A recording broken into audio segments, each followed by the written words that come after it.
Hi dear learners and viewers, hope you are doing well. This is Mohammad Rezaul speaking. Today you are going to learn the second part of pronoun and its types. Okay? আমরা আজকে সর্বনামের দ্বিতীয় part নিয়ে হাজির হয়েছি। আমরা পিছনে যেই ক্লাসটি নিয়েছিলাম সেটিতে মূলত 5টি প্রোনাউন নিয়ে আলোচনা ছিল। আজকে আমরা দেখব তার পরবর্তী ধাপগুলো। প্রথম যেটা সেটা হচ্ছে ইনডিফিনিট প্রোনাউন। এগুলো কোনো অনির্দিষ্ট ব্যক্তি বা বস্তুকে বোঝানোর ক্ষেত্রে বসে থাকে। যেমন আছে আপনার এনি বা one, anyone, no one, none, okay, some, somebody, anybody, anyone, many, everyone, all. Example দিলে আরও ক্লিয়ার হবে। দেখুন লিখেছি none of the boys is or are present today. ছেলেগুলোর মধ্যে একজন আছে কি নেই, উপস্থিত নেই। কোন ছেলেগুলো? এটা কি একটা অনির্দিষ্ট ব্যক্তি বা ব্যক্তি বোঝাচ্ছে। আরেকটা হচ্ছে one must work one's own. একজনকে তার কি কাজ করতেই হয়। এক্ষেত্রে এই ওয়ান একটু আলোচনা আছে। দেখুন ওয়ানের পজিটিভ কেস ওয়ান্স লিখেছি, এখানে আপনি হিজ অথবা হার লিখলে হবে না। ওয়ানের যে পরবর্তী যে পজিটিভ কেস ইউজ করবেন সেক্ষেত্রে আপনার কী লিখতে হবে, ওয়ান্স অথবা ওয়ান সেলফ এভাবে লিখতে হবে। আপনি হিজ বা হার সেলফ বা হার লিখতে পারবেন না। ওকে, সো পরবর্তীতে দেখবো আমরা এনিওয়ান বা এনিবডি ক্যান ডু দিস। আপনি মেনি দিয়ে দিয়েছি, এভরিওয়ান দিয়ে, এভরিওয়ান ক্যান হেল্প ইউ। প্রত্যেকে তোমাকে সাহায্য করতে পারে। এই প্রত্যেকে কে? অনির্দিষ্ট। আচ্ছা আচ্ছা, many of us are weak in English. আমাদের মধ্যে অনেকে আছে কি ইংরেজিতে দুর্বল। সো মেনি হচ্ছে এটা কি ইনডিফিনিট প্রোনাউন। ওকে, নোটটা যেটা বলেছিলাম ইজ এবং আর অবলিক লিখেছি, এটা নিয়ে আলোচনা করছি। এখানে এই যে দেখুন নোট দিয়েছি নান আসলে নট ওয়ান, এর থেকে মূলত এটা কি এসেছে। ওকে, সো নট ওয়ানের শর্ট ফর্ম হচ্ছে কি নান। ওকে, এবং এটি সাধারণত এই নানের পরে প্লুরাল ভার্ব বসে থাকে। আপনি ইজও ব্যবহার করতে পারবেন সিঙ্গুলার, তবে প্লুরাল ভার্বটা বেশি নিয়ে থাকে। ওকে, এখানে এই জন্য ইজ এবং আর দুটোই দিয়েছি। আচ্ছা, আমরা চলে যাব আরেকটি নিয়মে, সেটা হচ্ছে এই everybody, anybody, anyone, everyone, somebody, এইগুলোর ক্ষেত্রে যখন আমরা কোনো প্রোনাউন ইউজ করব সেক্ষেত্রে আপনাকে প্রসঙ্গ বুঝতে হবে। এগুলোর দ্বারা সামনে কি কোনো পুরুষ বোঝায়, তাহলে আপনার পুরুষ আপনি কি করবেন, জেন্ডারের ক্ষেত্রে পুরুষলিঙ্গ যে প্রোনাউন সেটা ইউজ করবেন। আর যদি মহিলা বা স্ত্রীলিঙ্গ হয় সেক্ষেত্রে আপনার কি প্রোনাউনটাও কি আপনার ওই স্ত্রীলিঙ্গ হিসেবে ইউজ করতে হবে। উদাহরণ দেখুন, I will help every one of the boys. দেখুন এখানে ছেলে আছে, বয়েজ, রাইট? এই জন্যই এই এভরি ওয়ানটা মূলত এই বয়েজকে প্রসঙ্গ বোঝা যাচ্ছে। এই জন্য ইন হিজ হয়েছে। এখানে হার দিলে হবে না, ওয়ান্স লিখলেও হবে না, হিজ লিখতে হবে। তদ্রূপভাবে এখানে she will kill anybody of the girls. দেখেন এই যে গার্লস, মেয়ের প্রসঙ্গ বোঝা যাচ্ছে। এই যে এনিবডি লিখেছি, তাহলে এই এনিবডির পরে গার্লস হচ্ছে প্রসঙ্গ, তাহলে এই জন্য কি ইন হার হয়েছে তার প্রোনাউন মেয়ে হিসেবে। ওকে, উপরটা পুরুষ, নিচেরটা হার। এরপর আছে every one loves to follow his path. এখানে এভরি ওয়ানটা কি কত আপনার এক্ষেত্রে হিজ লিখেছি এই জন্যই যে এটা কিছুই বোঝা যাচ্ছে না। এখানে একটা কথা এখানে লেখা ছিল যে প্রসঙ্গ যদি নাই বোঝা যায় সেক্ষেত্রে আপনি কী করবেন, সেক্ষেত্রে আপনাকে কি ম্যাসকিউলিন যে প্রোনাউন আছে সেটি ব্যবহার করতে হবে। এখানে আমরা দেখলাম যে every one loves to follow his path. Every one কে, পুরুষ না মহিলা? পুরুষ মহিলা উভয় হতে পারে, এই জন্য মূলত আমি এখানে কী করছি, হিজ ইউজ করেছি ম্যাসকিউলিন প্রোনাউন। নম্বর আছে রিলেটিভ প্রোনাউন। ওকে, রিলেটিভ প্রোনাউনটা কি? দেখেন রিলেটিভ কথাটা কিন্তু রিলেশন, ওকে, সম্পর্ক বোঝাচ্ছে। তারপর বাক্যের মাঝে যে সমস্ত প্রোনাউনগুলো সম্পর্ক তৈরি করবে সেটি হবে রিলেটিভ প্রোনাউন। এখানে ইন্টারোগেটিভ প্রোনাউন আর রিলেটিভ মধ্যে প্রোনাউনের মধ্যে পার্থক্য আছে। এটা মাঝে বসে রিলেটিভ প্রোনাউন, আর ইন্টারোগেটিভ প্রোনাউনগুলো শুরুতে বসে, একটু পরেই জানতে পারবেন। সো এগুলো বাক্যের মাঝে রিলেশন সম্পর্ক তৈরি করতে বসে থাকে, এগুলো বাক্যের মাঝে বসে, যেটা বলেছি। আচ্ছা, হু, হুম, হুস, হুইচ, দ্যাট। আচ্ছা, এখানে বলে দিই হুট হচ্ছে সাবজেক্ট হিসেবে বসে, হুম অবজেক্ট, হুস পজিটিভ কেস। ওকে, আর হুইস কি বসে সাবজেক্ট হিসেবে বসতে পারে, আর দ্যাটটাও কি সাবজেক্ট হিসেবে বসতে পারে। ওকে, আচ্ছা, এবার এক্সাম্পল দিচ্ছি। I C the boy came from Khulna. আমরা কিভাবে রিলেটিভ প্রোনাউন বাক্যে ব্যবহার করব তার এক্সাম্পল দিয়েছি। এখানে দুটো বাক্য, রাইট?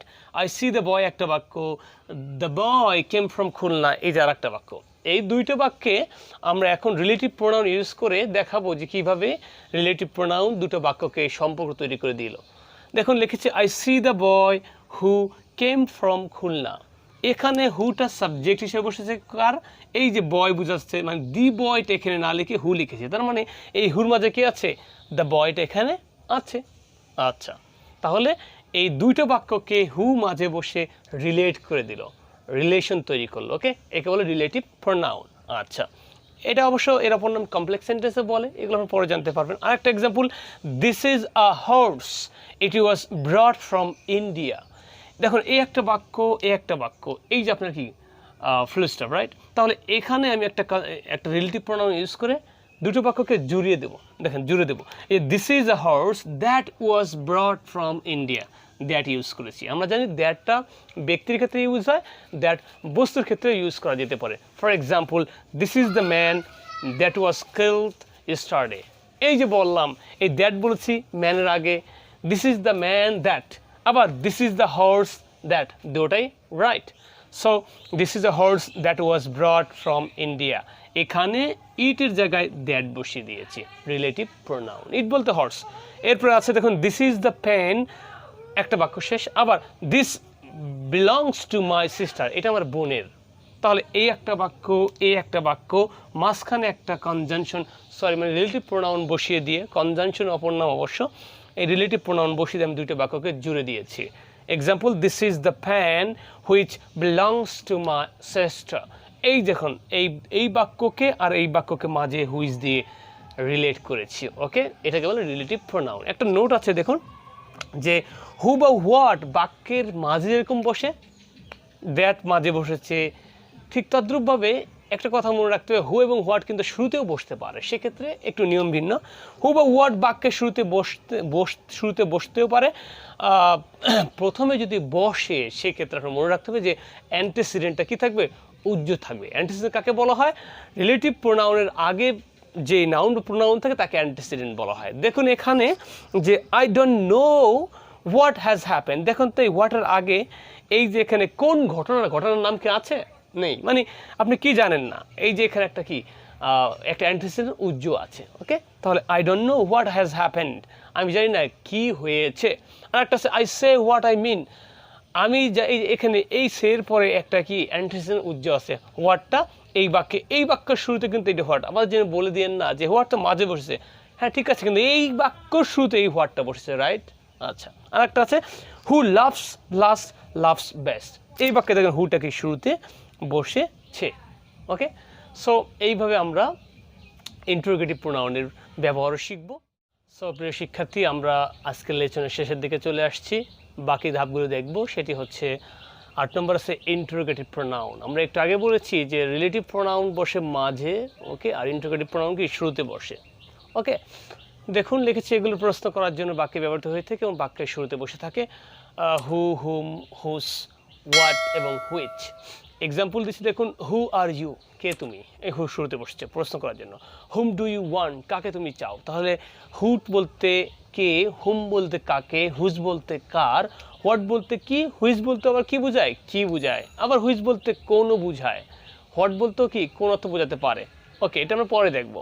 সো এরপর একটা আছে হুস ইজ দিস কার, এই গাড়িটি কার, মানে এই গাড়িটি কার, হুস ইজ দিস কার। পরবর্তীটা দেখবো আমরা কোনো বুঝাতে বা হুইচ বসবে, আর কি বুঝাতে হোয়াট বসে থাকে।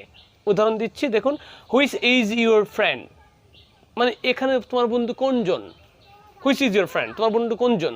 এরপর আছে হোয়াট ইজ হি, তিনি কি করেন। দেখেন এখানে এই যে ইজ হি, এখানে হি বলতে হোয়াট বলতে কি বোঝাচ্ছে, কি অর্থ বোঝাচ্ছে, কি।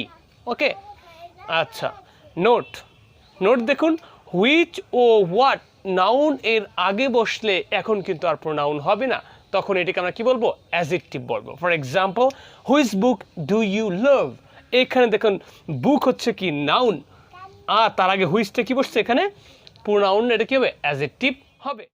আর what ball did you need, তোমার কোন বলটি প্রয়োজন ছিল, এই বাক্যে বল যেহেতু নাউন তাই এই হোয়াটটা কি না প্রোনাউন না, এটা কি অ্যাডজেক্টিভ হিসেবে ব্যবহৃত হয়েছে। ওকে, আচ্ছা চলে যাবো আমরা 9 নম্বরে রেসিপ্রিক্যাল প্রোনাউন।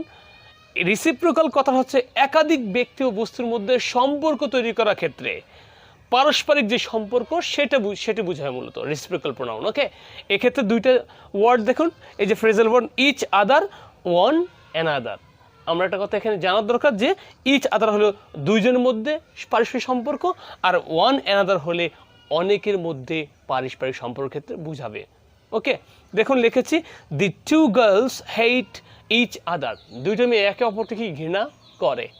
পরবর্তীতে দেখুন দুইজনের মধ্যে হচ্ছে, আর পরবর্তী they played against one another, অনেকের মধ্যে দেখছেন, এই জন্য কি হয়েছে দের পর এই যে কি হয়েছে এখানে ওয়ান অ্যানাদার হয়েছে। আপনি যদি এখানে লেখেন ইচ আদার তাহলে কিন্তু বাক্য ইনকারেক্ট হবে। ওকে, আচ্ছা আরেকটা ব্যাপার বলি, বাক্যের প্রোনাউন যখন আমরা ইউজ করি, যেহেতু হচ্ছে প্রোনাউনের আলোচনা, এইটা প্রায় পরীক্ষা এসেছে, চাকরি পরীক্ষা সহ বিশ্ববিদ্যালয় ভর্তি কোচিংয়ে, সেক্ষেত্রে বলে রাখি যে যখন বাক্যে প্রোনাউন ইউজ হবে আপনার first person, second person, third person একটা বাক্যে একসাথে আসবে, সেক্ষেত্রে আপনারা এই যে 2, 3, 1 এই নিয়মে লিখবেন।